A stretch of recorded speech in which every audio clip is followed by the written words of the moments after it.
Parliament and what is their job? Who is your member of parliament, Danu? My member of parliament? Yes.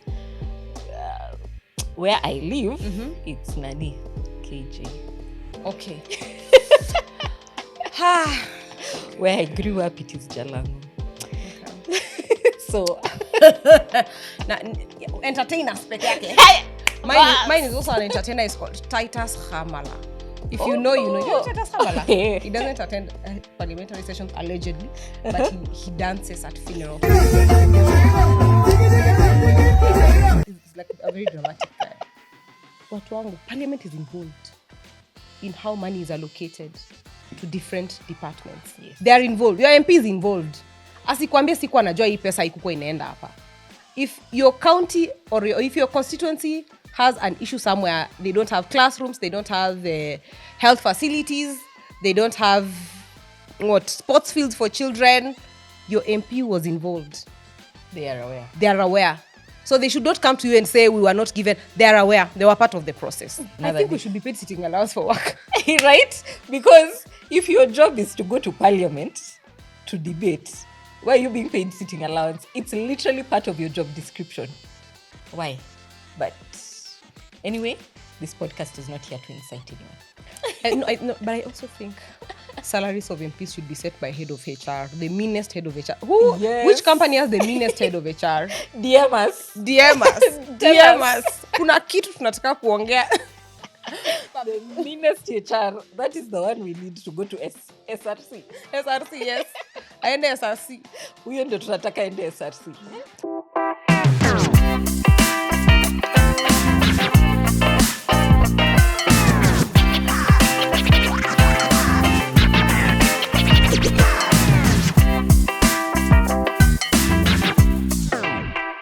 Hi guys, welcome to the Rundown. My name is Mikhala Barasa. And I'm Danun Yuko. And it's lovely to see you again for yet another educative episode at the Rundown. But before we begin this episode, angaleni hapa, let's subscribe, weka notification bell. We are currently at 630 subscribers. So we're doing well, but we are expecting your support. So help us so that we can put out this content for you a little bit more often. What are we talking about today, Dani? Well, last week I asked people to share with us topics that they'd like us to discuss in 2026 and which guests you'd like us to have. So please keep sharing the topics and the guests that you'd like us to have on our show. This year we would like to bombard you with knowledge. Yes. So one of the things that someone requested was that they wanted us to go through the Constitution. Mm-hmm. Yeah, so going through the Constitution is quite broad. Huge, yeah, and broad. So we're going to be segmenting it in different sections. Mm-hmm. So for today, we're going to be talking about the role of your MP. Do you know what your MP does? Or what they're supposed to do? In fact, do you know who your MP is? Yes. Who is your member of parliament? Who is your member of parliament? And what is their job? Who is your member of parliament, Danu? My member of parliament? Yes. Where I live, it's Nani, KJ. Okay. Where I grew up, it is Jalango. Okay. So, entertainer spec yake. Mine is also an entertainer. It's called Titus Hamala. If you know, you know. You know Titus Hamala? He doesn't attend parliamentary sessions allegedly, but he dances at funerals and weddings. He's like a very dramatic guy. Yeah. So now we need to know, what is their JD? JD yao ni nini? JD yao ni nini? Wanafaa kuwa wana dance kwa matanga. Yeah. Ama wanafaa kuwa wana, what does KJ do? KJ going to parliament to tell people that those videos are fake. And I can point out to you photos that were edited to look like they were in the streets of Nairobi, but they were not. Hiyo ndo kazi yake. Videos za maandamano ni deepfake. Hizo. Yeah, so I really doubt that is their job. But today we're going to be discussing their role. So we're going to handle it in two parts. What's the role of your member of parliament? And the second part will be looking at the Constituency Development Fund. There has been a lot of talk around the Constituency Development Fund. And that's one of the things that I guess it would be good to discuss, even as we discuss the role of MPs. Good. Yeah. That was a stellar introduction. Yeah, thank you. Stellar introduction. Ni 2026. Maneno mapya na makubwa. Only. Thank you. Anyway, Yes. we're shooting this episode on Valentine's Day. That's why she's wearing red. No, that's not Just in case you're wondering. And the arms are out. Anyway. Well, the crew is not very happy that we are shooting on Valentine's Day. Yeah. Who is the crew? Please. The crew.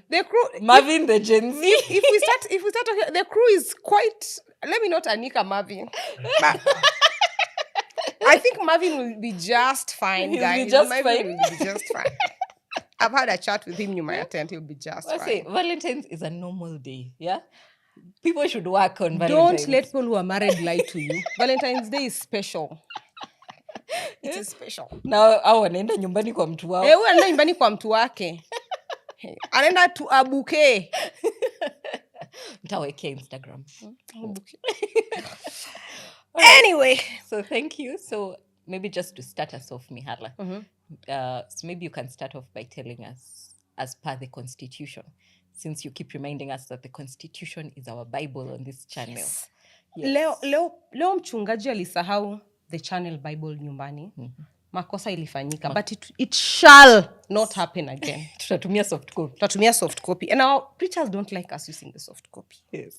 But let's use the soft copy. We start with we all know that members of parliament get in through us voting them in. You either vote for them or they are nominated through their respective political parties. The most important nominations, at least to me, are the ones that represent the special interest groups. I think that's very clear that a lot of us already have an idea of what that is about. Yeah. What are they supposed to do then? The first and foremost, first of all, their mandate is established under Section 94 as read with Section 95. Actually, it's Article 94 as read with Article 95 of the Constitution of Kenya 2010. And a majority of what they're supposed to do is in Article 95 of the Constitution. Again, there's something that our super producer told us.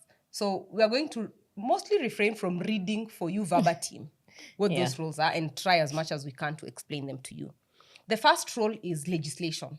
All of us know that our members of parliament get bills in parliament. They debate. They either pass or reject. Yes. A good example is the one in June is called the finance bill. Yeah. The one that is constantly debated in parliament, and most of the time they pass it without batting an eye. And you remember we even had a complaint from the president last year saying parliament has been compromised. They are paid money to pass laws, which Ndanu was saying maybe money was paid and the law was not passed or was passed. Yeah. That's a story for another day. But one of their major roles is legislation. So we take them to parliament because the whole point of democracy is we, the people, donate the power to our leaders, and then they exercise that right on our behalf.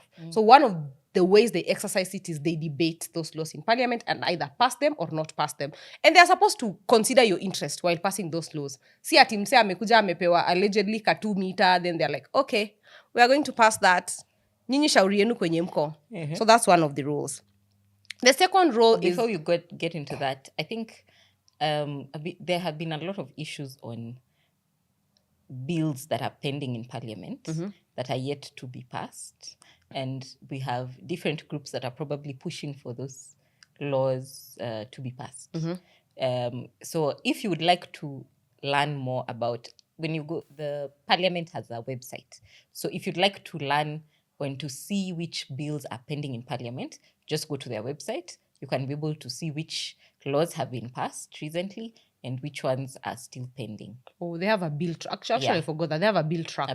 Both Parliament and Senate have a bill tracker. Yeah. So if you go to the website, you'll even be able to see who proposed the law and at what stage of reading that law is at. Yes. Yeah. Good. That was a good addition. The second one is representation. Actually, I should have started with this. Representation. Yani ni kama, ata prefect is the wrong word. It's like, what? We know what representation is. Nimekupatia chance ya kwenda to tell that parliament and to tell the president and to tell the world my interest.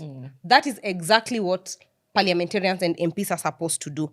And that is why one of the things that the constitution envisages is a representation of even the special and marginalized groups. So they'll say, okay, persons with disability, there are some that they usually say, we just nominated this member because they come from maybe the smallest tribe in Kenya, like this one was nominated because they are women, such things. So it's to make us feel, first of all, to make us feel like, okay, this person knows more about my constituency and they can tell the national government and other members of parliament about my problems.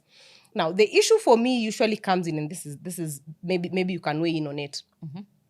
When it gets, the issue that is being debated in parliament is for my constituency and Titus Hamala is not in. He's at a funeral dancing. Yeah, he's dancing at a funeral. Like it's an issue of national interest and obviously of constituency interest, and obviously I know Titus would probably be better placed to know. It's like we are debating an issue of drought in some constituency in Wajir, and everyone from Wajir is not in parliament. Yeah. Now that is where they fail us with the representation. Or they get into parliament and they agree with things that they know obviously would be detrimental to you. Let me use this wild example. This is not what happens, but hypothetically, let's say today parliament decides we want to bring back FGM. And then probably you find our women MPs maybe supporting that motion. Yeah. That kind of offends the representation that we accede or we give them. Like, you go and represent us. So that's one of their other rules. Okay. And I think that's where a lot of times people feel like their MPs are failing them. Because if you're supposed to be representing our interests as a constituency, why are you not in parliament? Exactly. Why are you missing sessions? Why are we missing sessions? Yeah. Why are you refraining from voting on critical issues? Because you sitting on the fence saying, I refrain, like one of the MPs that I mentioned. I know. Saying that you've refrained because you want to tell people, no, you see me, I didn't vote. I didn't vote. I didn't agree with it because I didn't vote because I didn't agree with it. If you didn't agree with it, vote against it. Yeah, vote against it. Yeah. So because that is why we've taken you there. We've not taken you there to sit on the fence. Yeah. And to not make a decision about things. Exactly. Yes. And then there's the flip side of you're making the opposite decision, like the finance bill time. Yes. All the people are telling all their MPs, we don't want this thing. Then We've you sent go, them messages. yes. Tumeshawasalimia, tumewaambia. Then you go and yes, and do the opposite of what we asked you. Yeah. Okay. I think there should be a punishment for that.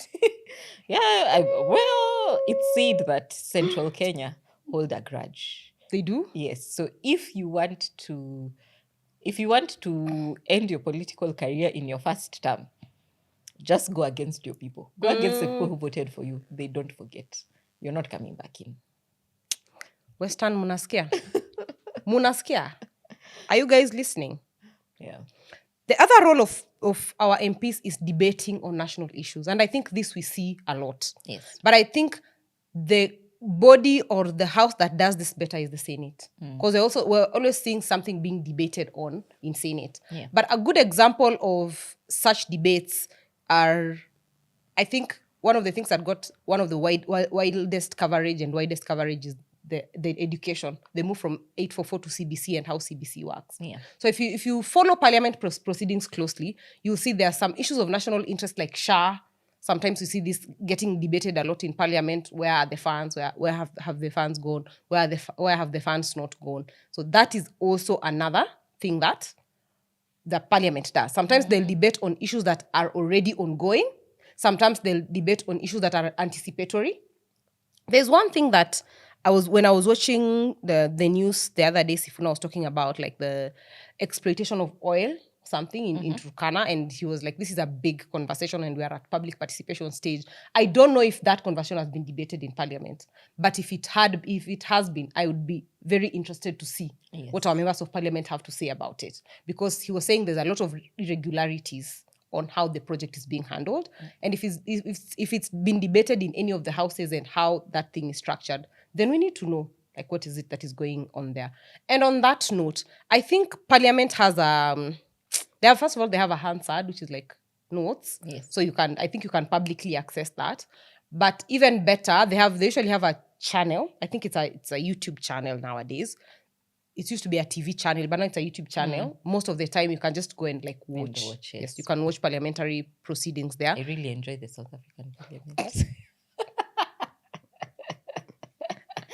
The debates in the South African Parliament are insane. Malume. Yeah, they are. Yes.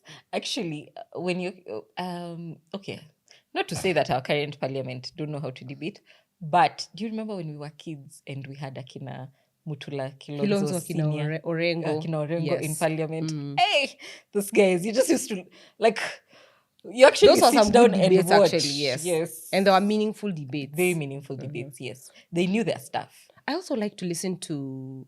He's not in parliament. I think he's in Senate. But I also like to listen to times when Otiende Amolo is in. It's in Senate. Yes, he's in Senate. I'm usually like yes. Actually, the current Senate is not too bad. It's not too bad. Yes.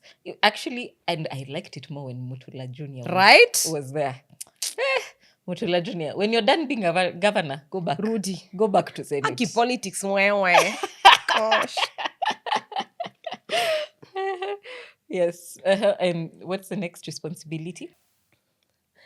The other thing that parliament usually does is budgetary control or appropriation.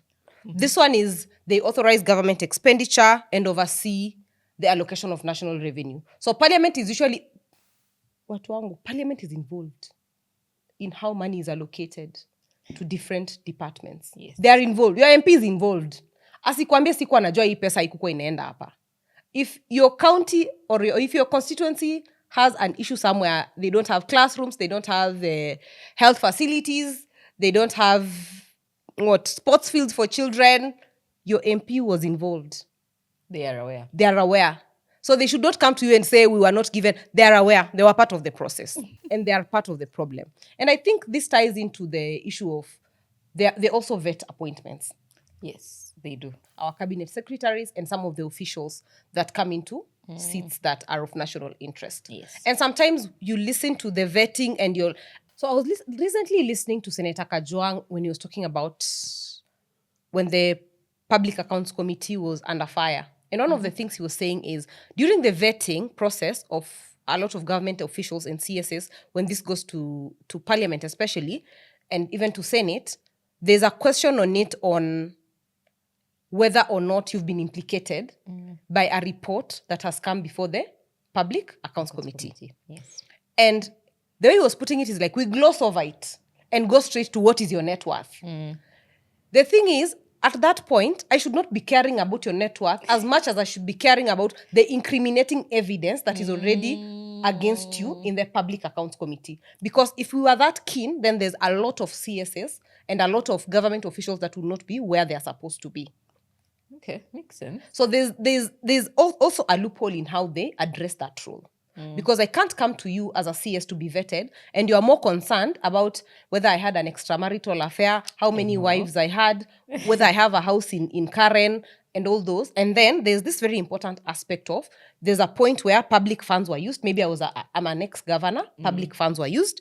They were used incorrectly. Yes. And the Public Accounts Committee has that on record somewhere, and then I don't get to interrogate that. Yes. All I'm asking is, okay, so how much was that house on Silanga Road? Like, how many wives do you have? Yes. Yeah, that shouldn't be what they should be talking about. Yeah, makes sense.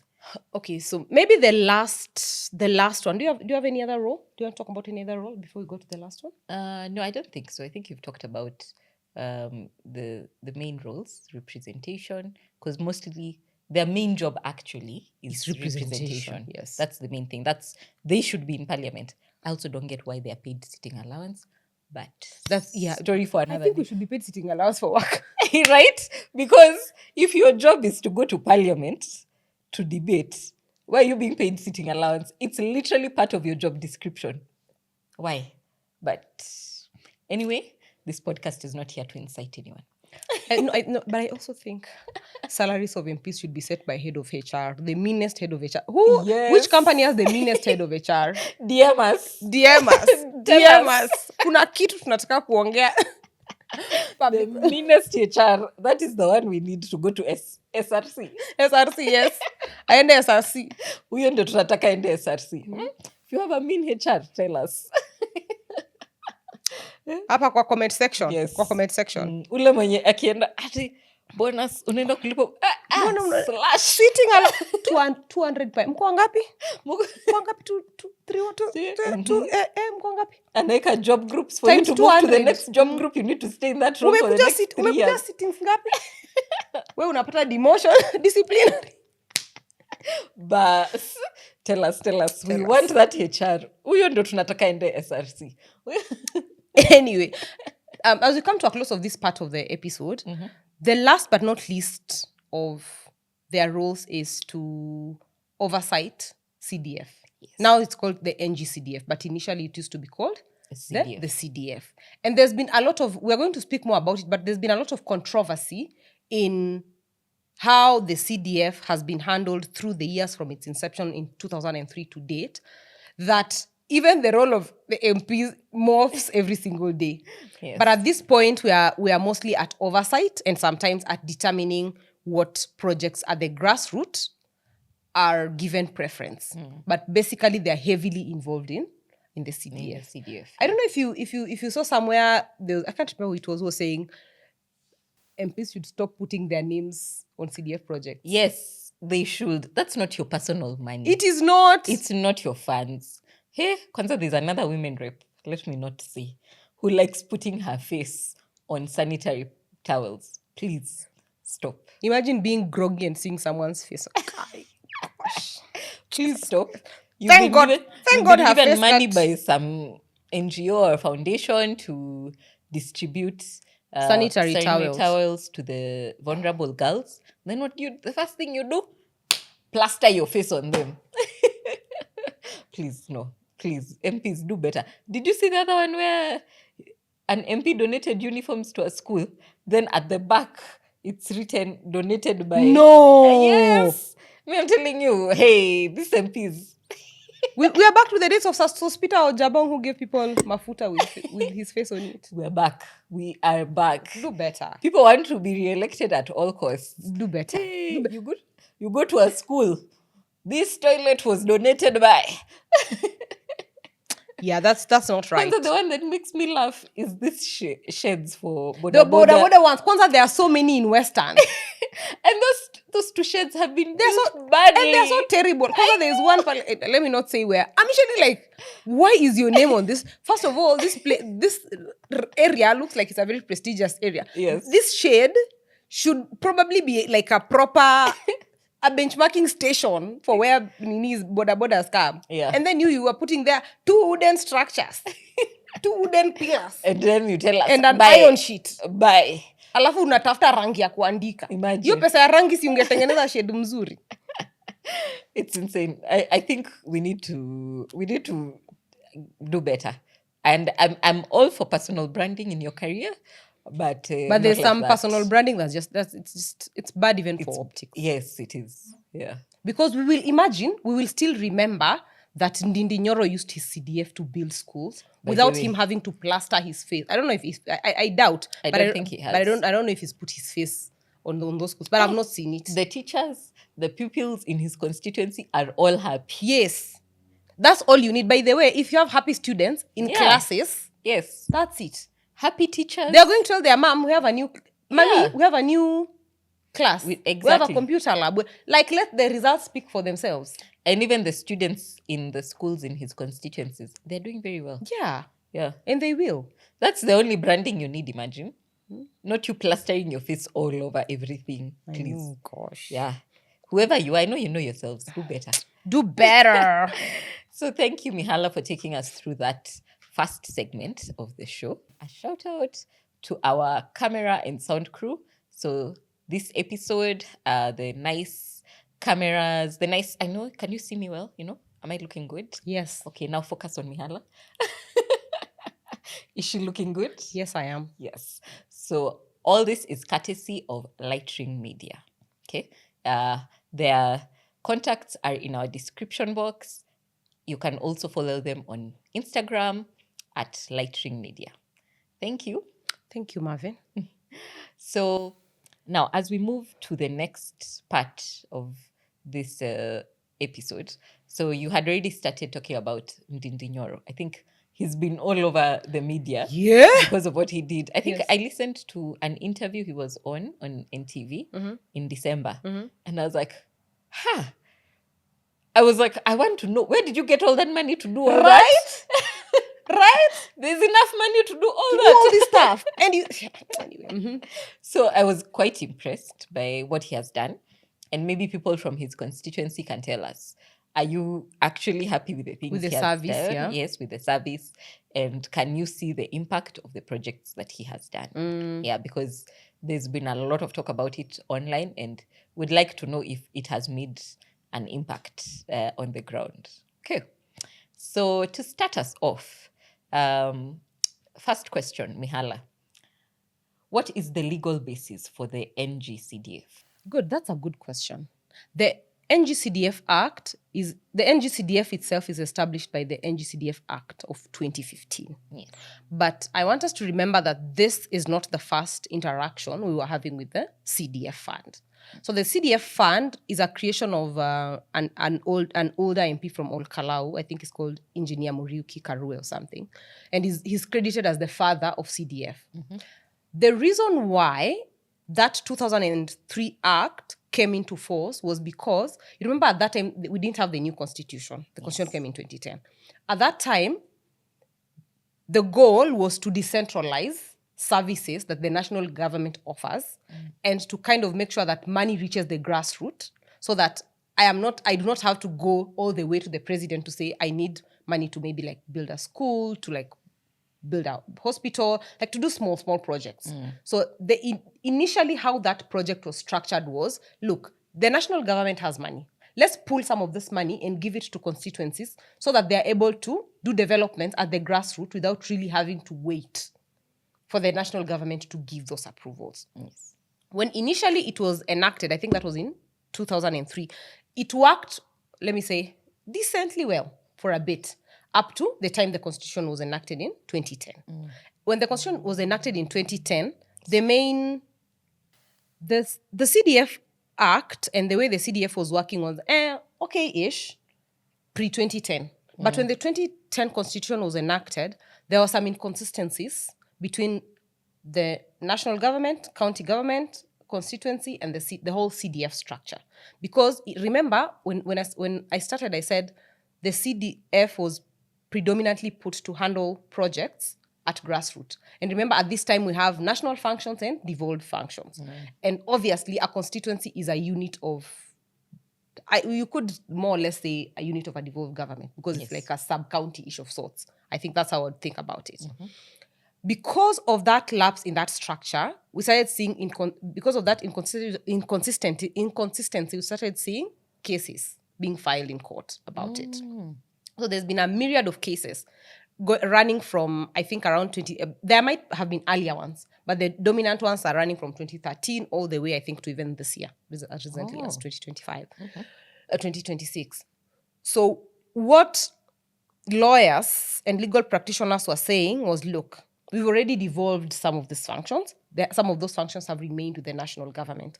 So either get CDF to be in line with the national government structure and the county government structure, or scrap it off completely. This then led to the NGCDF Act of 2015.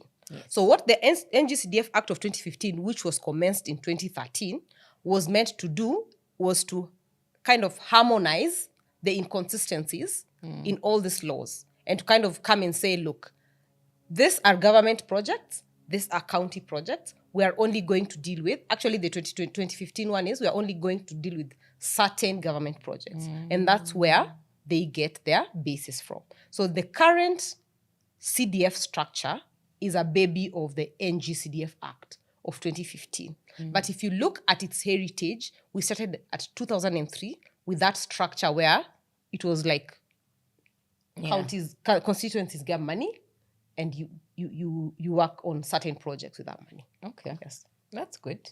Thank you for that.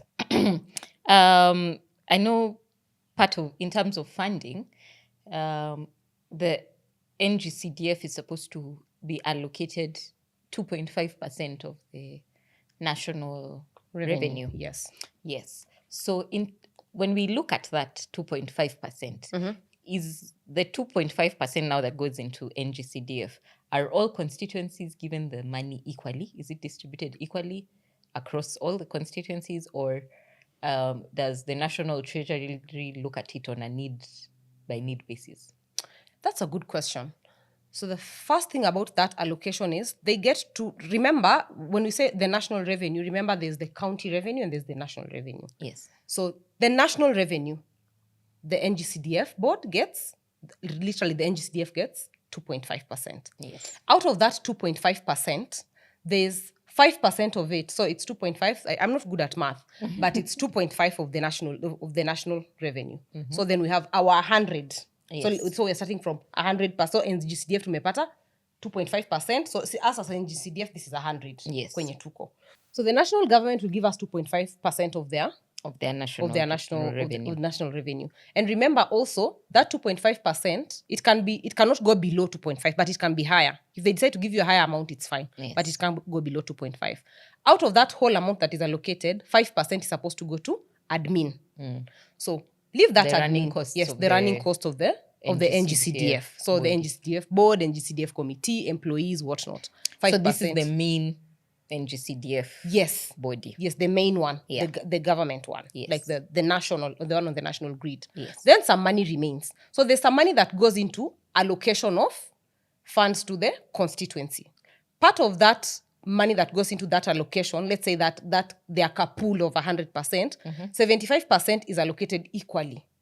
Every constituency will get an equal share of that. Yes. And then the remaining 25%, the NGCDF will allocate it on a pro rata basis. So it will be like if County X has 4 constituencies, that's how like you'll get, like that. So the 25 is pro rata. And we can almost say like on almost like a need basis. Yeah. But on the 75 equally for all constituencies, the 25% pro rata based off of how many wards are in each constituency.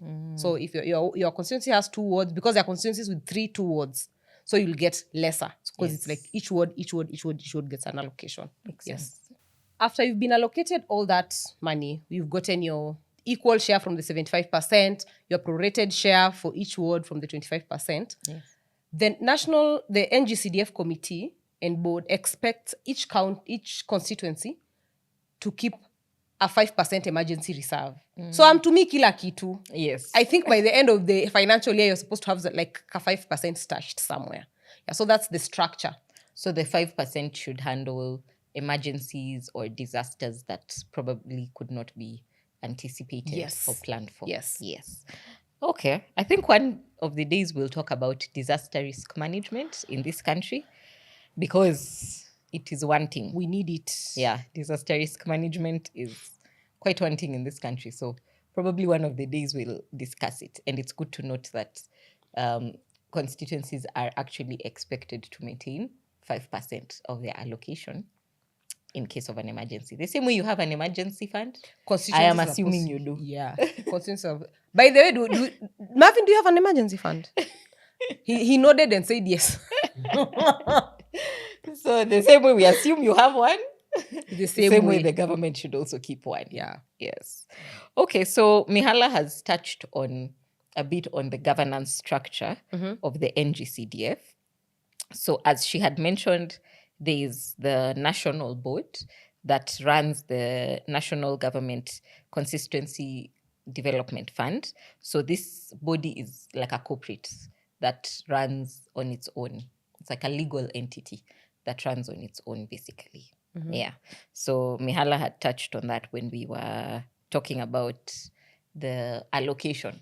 Yeah. So this guy is here, that body that is constituted to run the NGCDF. That is the one that's supposed to be giving that independent oversight. Is there anything else you'd like to mention about the board? No. Okay. Not really. Not really. Okay. So my next question is, now, after you have gotten the money from the national government, okay? So the MP has received their cut of the NGCDF. And now, hey, it's so hard. Man, allow me to just say CDF. NG. We're so used to saying CDF. That Right. NG CDF. It's a lot. It's a mouthful. Yes. So they've gotten their share. Now from there, how does it work? Okay. That's a good question. So what constituencies do, and I think for some constituencies this happens all year round, they identify projects that they think would fit well into those that the NGCDF should cover. Remember, the NGCDF covers national projects, but there's a limit to it. So they can do projects to do with social security. This is like this is social security, yes? This is like bursaries, like building schools, hospitals, all that. And then there's like the security now, the security functions. And then and you see there are things that the NGCDF is not allowed to touch. Like maybe like recurrent expenditures. You can't use CDF to pay like your MCS sitting allowance. That's not what that's meant for. There are some recurrent expenditures that are not allowed to be done with NGCDF. The reason why we are saying you cannot put your names on those projects is because you're not allowed to have cash awards or like prizes or like handouts or money handouts. You can't use CDF for such. Yes. And I think that's where there was the friction between the people that were saying some people are handing out bursaries in CDF like it's a personal like now, but like I'm gifting, you know. Yes. So there was that friction on whether that happens. But coming back to your question, what happens? So there are constituencies that all year round, or you'll see like every so often, the county committees will go around and look for projects that feel like they need to be allocated money for CDF. Yeah. And these projects sometimes are channeled all the way up to the NGCDF board. So the NGCDF board might know these are the projects that this constituency wishes to engage the CDF funds on. Yes. So after you get those funds, and especially for accountability purposes, you are then required to identify those projects, or maybe you already have those projects, and then trickle that money to those specific projects, excluding the things that we've mentioned, like it's not cash handouts, it's not my prize giving day that I'm using to give that money, it's not some recurrent expenditure that you cannot visualize. My understanding of what NGCDF is meant to do is to like give tangible and visible impact. If the tangible and if the impact is not visible and tangible, then it's really hard. Though in the recent years, I think 2 or 3 years ago, I think if there's an NGCDF project that is doing so well, the government has given some sort of leeway for some sort of recurrent expenditure for those projects. But generally, you're not allowed to. I get. Yeah. Okay. That's good to note. All right. Okay, so Mihala, the other area that I'd be curious about is internally now, once the constituency has received their funds, now what are the governance structures that should be in place at the constituency level? Good. So in an ideal world, remember we're talking about an ideal world because they say politicians, let me not just limit it to members of parliament, use CDF like their own honeypot. So every constituency has a national government constituency development fund committee. It's mandatory that every constituency has one. And that committee has members that are responsible for identifying projects, the projects that are supposed to benefit from the money that comes from the national government. Interestingly enough, this committee is constituted by the MP. Yeah? Yeah. It's constituted by who? The MP. But we say it's supposed to operate independently. At least in most constituencies, that's what happens. That's why they usually say CDF near MP. Yes. Then, what then happens after this? There's the project identification phase. And some constituencies and some counties, I think one of the very proactive ones is Machakos. They take time to go almost all year round to go to the grassroots and kind of find out which projects need to be allocated money. After these projects have been identified, and this most of the times when you see this, it's not a very formal thing. It's like almost like barazas. Like you come together and you say, okay, which and I have an uncle who is in that committee. right? Congrats, uncle. It's like baraza. So you just go around and be like, which projects nini, you walk around the wards and whatnot. I remember this, I can't remember which politician it is from Western, but I remember like he was under fire because he was holding this project identification meetings, and it was just like, you guys just come, like laissez-faire. Kujeni, tell me which projects you think need money, and then we can work it out from there. So then these projects that have been identified, that information goes to something called the Project Management Committee, right? Yes. And this Project Management Committee is what handles the implementation of those projects. Sawa. So they do there's a school to be built. We are contracting, we are doing this. Project management, finish it and hand the project back over to the NGCDF committee. Then, during this entirety of the process, remember we also have the National Government CDF Committee Board. That is now the oversight authority. That's where now you take your report to say, okay, look, we built 52 schools, nini, this is what we did, this is what we didn't do, da. That is where they are audited, happened, the entirety of the information goes there. The NGCDF board, I think they have a committee in there as well. But that board, again, the other thing they do is if there are disputes, they'll resolve those disputes. If your projects are stalling, actually, you can report to the NGCDF board.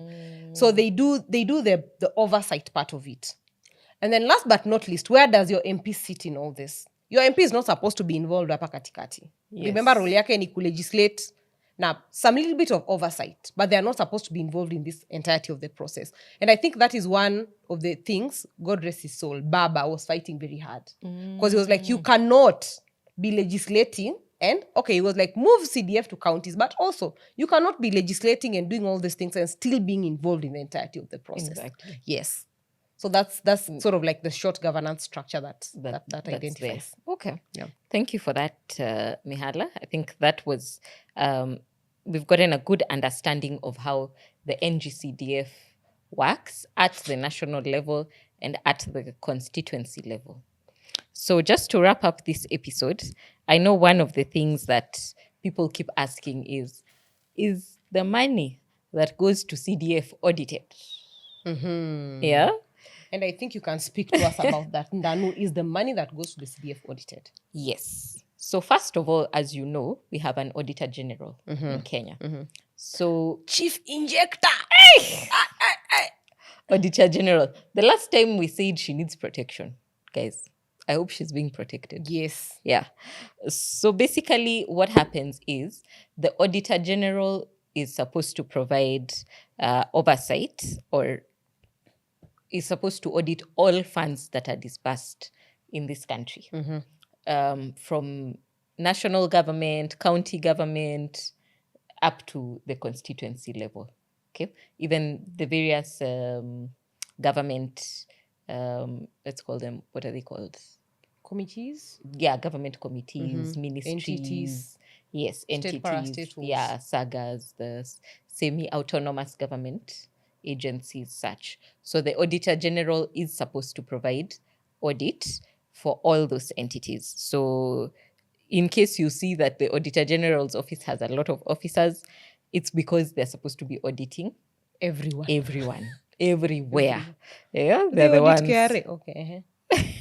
KRS. Now, might not audit KRA, because ideally, KRA is a parastatal. So they're a legal entity that, yes, is, for lack of a better word, owned by the government, but they operate autonomously. Okay. So they have their own auditors. Structures, yes. They have the internal audit function, and they are also supposed to be having the annual external auditors come in. So probably I don't know. Not.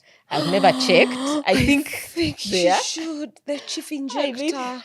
I need to check which external audit firm audits carry. Okay. Yeah. Or KRS, KRS. as it's soon going to be called. Yes. So basically, at the national government level, the Auditor General's office assigns people at the sub-county. So the Auditor General has offices in different parts of the country.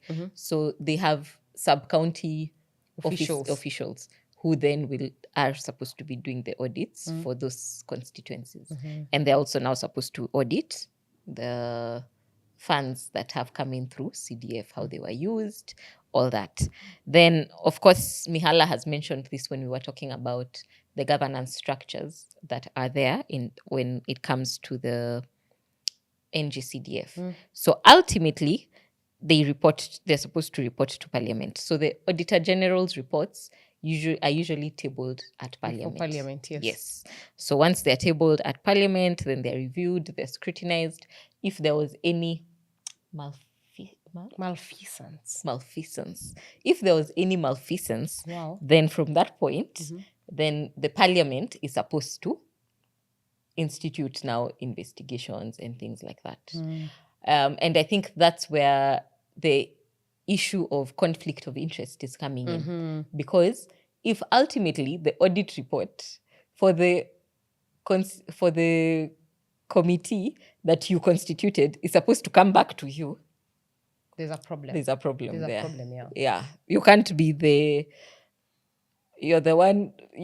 Judge and jury. Exactly. Judge, jury, and executioner. And executioner. You can't be the same. Yeah. So probably the structures should be looked at, and we should see whether the NGCDF should continue with its current structure, or the Parliament, the National Parliament, should remain just as an oversight body.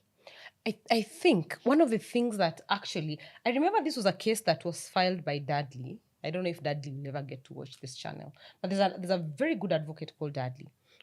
This is one of the things that he was saying, like, look, there has to be clear separation of powers. And even, I think as recently as, was it 2022 or was it even this year?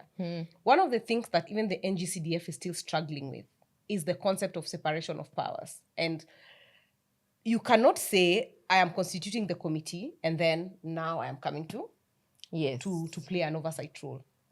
And the other, I think one of the earliest problems about it was, I think Parliament debated, but Senate did not debate on it. The Senate Speaker and the Parliament Speaker just like kind of agreed and passed the law.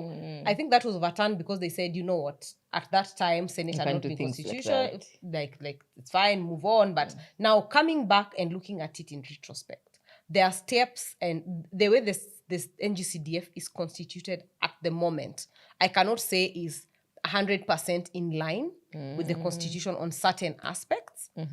But the reason why I think it keeps operating is because of people like Ndindi Nyoro, who show that this is a novel and good project. Yes. I remember, I think it was in around 2015 or was it 2022? There's a time when that case was in court, CDF was actually suspended for an entire year. They gave it it's called something like an invalidity period. There's a concept in law called, I don't know, it's called an invalidity period or something, where if there's a law or something that has been enacted and is operational and they find it illegal, they give you 1 year to wrap up. I think it was 2015. So they gave them 1 year to kind of wrap up or change or repeal the law so that it can come and be in line with the Constitution. And what essentially the members of Parliament did, in true Kenyan fashion, is wait until the literal last day of that invalidity and passed a law that now brought in the NGCDF. At that point, when that case went back to court, obviously it had been overtaken by events. The act had already been repealed, and we had a new act in place. But that aspect of separation of powers, I think, is one thing that has never been addressed to date. Yes. Yeah, so it still remains, I think it still hangs in the balance. We're still trying to find our sweet spot. I do not think CDF in itself is really bad. I think there's a confusion between the allocation of funds between the national government and the county government Yes. and the CDF and the wards, Yeah. because the wards also have their own kakiti, the women reps also have their own kakiti. Like there's funding going in each and every facet. Yes. So probably the best way would be to harmonize it and kind of say, okay, there's CDF, but CDF can only cover this. And then if it's this women rep can do this, and if it's wards, you can do this, so that we're at a place where we know where all the money is going. I think it's a good project. The only thing is, if it is not in line with the constitution, the courts will keep banging and banging and banging and yes, banging. It's true. Yeah. And I think when we talk about all that, we should remember the parliament is the one that is passing laws. So as long as they are the ones passing laws, it will be very difficult for them to do away with it. Exactly. Yes. Yeah. All right, guys. Thank you very much for watching this episode. I hope you've learned something, and I hope that now you can better hold your area MP accountable. Okay? Please remember to check who is your area MP. Remember to register to vote in 2027, and remember to hold them accountable. You're the boss. You are the boss. Yes. When uliwaweka pale. Yeah. Yes. So thank you again. And please remember to subscribe to our channel if you haven't done so already. If you have, please share with your friends, your family, your church, your co-workers, everybody. Everyone. Yes. Everybody's fair game. Yes. Yeah, so we are on YouTube, Spotify, and Apple Podcast. And on our social media, we are at The Rundown KE on Facebook, Instagram, TikTok. Yes. So thank you for watching. I'm Danun Yuko on all my socials. And I am Mihala Barasa on all my social media platforms. And until we see you next time, Bye.